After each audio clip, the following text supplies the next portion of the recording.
bell housing replacing on a 2010 GTR. Common fault. We've got so much trouble. Seems like this bearing and that seems like they're both gone. So the one I have is a refurbished unit from Night Racer, forged.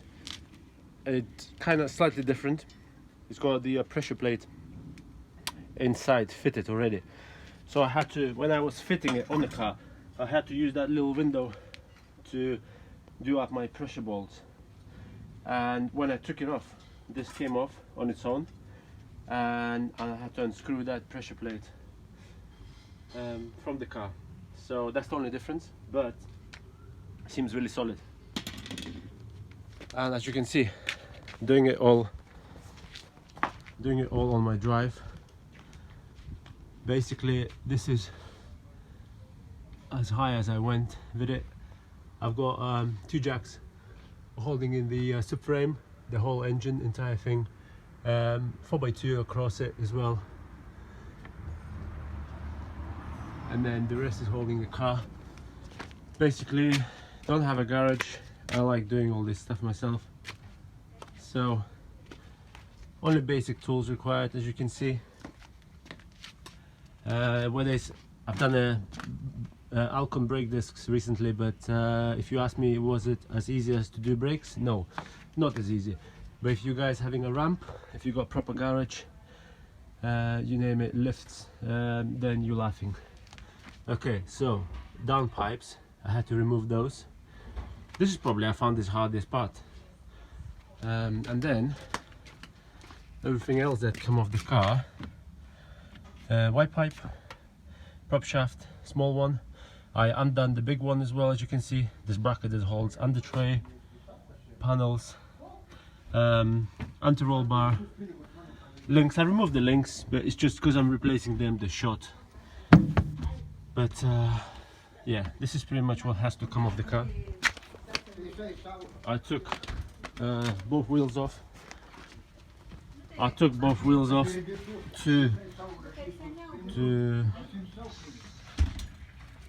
To do it. Okay, so there you go. Let's get in the car. You see, it's not comfortable. Basically, this is the new bell housing. Like I said, what I had to do when I put it back on, I had to use this window. This cover comes off, and I had to use this window to do up my pressure bolts. There's 2 important pins you have to align, and then just do that up by rotating the prop shaft.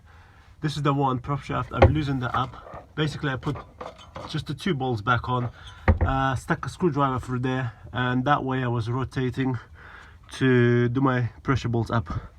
Okay, so you just literally undo all these bolts. These ones are on the other side. Remove the sensor. Your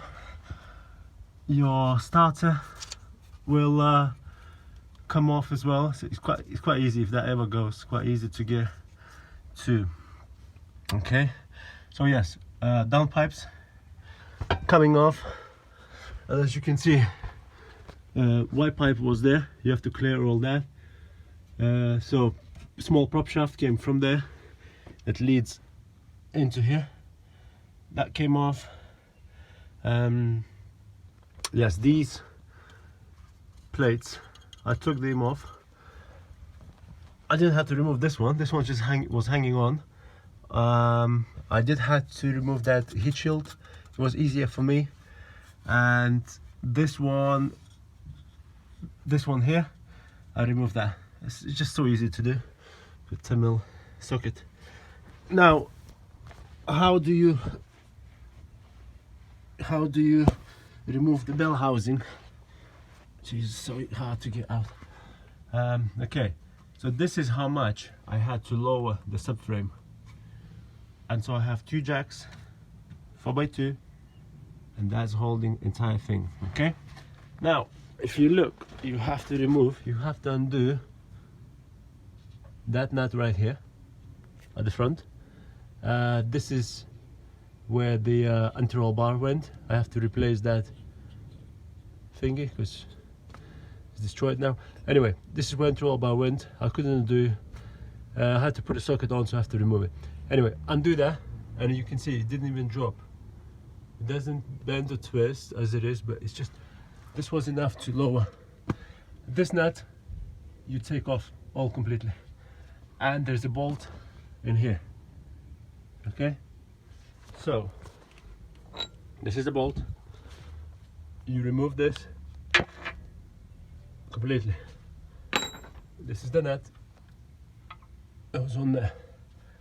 You lower this much, and that's enough. Some people I see lowering 3 inches, some 1.5 inches. This is this here, 25 mil. 25 mil inch. Okay, this was enough. Like I said, downpipes. I'm gonna get back to these bad boys. I don't have any new ones yet, and I will obviously need to flash ECU, so I'm gonna be doing this all over again with only these bad boys. Obviously bell housing should stay. Okay, under panels, you have to remove your under panels. I'm not sure if you need to do the front splitter maybe. I was building the car slowly and doing many things on there, so I have none of them, as you can see. I removed them all, not because to do, not just to do this job, but I never had them in the first place. I'm gonna be putting them on tonight or tomorrow when I get everything back in place. Yes, also in terms of bell housing, you'll do all your bolts, and this bracket right here you have to undo it. It's 4 bolts right here. You undo these, and the way I took this out is I got 4x2.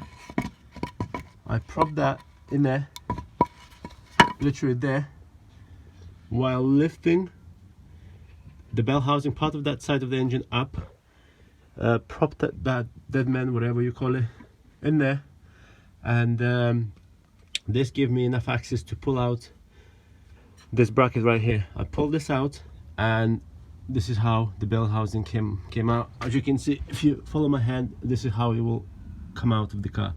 Okay, it can be done. I did it, like I said, guys, you in the garages with lifts, or if you have access to ramps, you name it, proper tools, you're laughing. It's like a walk in the park for you. I did this kind of template to make sure, because all the you'll notice the bell housing bolts, they're all different, so I just to make sure I'm not gonna mess it up and save myself time. I did that quick little thingy. I got the idea from one of the YouTubers, which is quite handy. So yeah, this is my old one.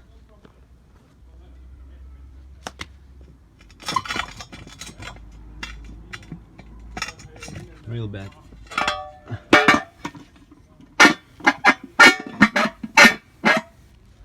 Yes guys, so can't wait. I can't wait to get it finished now and get it on the road. You'll take care, have fun. It can be done.